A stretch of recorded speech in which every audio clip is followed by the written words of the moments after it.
Rossiyani urushni to'xtatishga majbur qiladigan paytga juda yaqinlashib qoldik. Buni his qilyapmiz. Ukraina prezidenti Vladimir Zelenskiyning boshqa bayonotlari. Ukraina Bayden bilan shahidlarga qarshi kurashish uchun 20 ming dona raketani olishga kelishib olgan edi. Biz bu raketalarni kutayotgan edik, biroq yaqinda AQSh ularni Yaqin Sharqqa jo'natib yubordi. Qo'shma Shtatlarning yordamisiz Rossiyaning g'alaba qozonish imkoniyati yuqoriroq, Ukraina esa katta yo'qotishlarga uchrashi mumkin. Putin faqat juda uzoq, ko'p yillar davom etadigan urush sharoitidagina g'alaba qozonishi mumkin.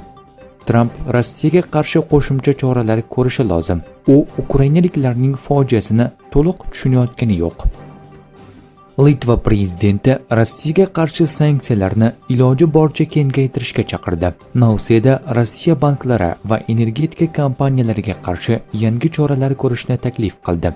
Uning aytishicha, bugungi kungacha joriy etilgan sanksiyalar yetarlicha qat'iy bo'lmagan va Rossiya 3-mamlakatlar yordamida ularni chetlab o'tishga erishmoqda dedi Litva prezidenti.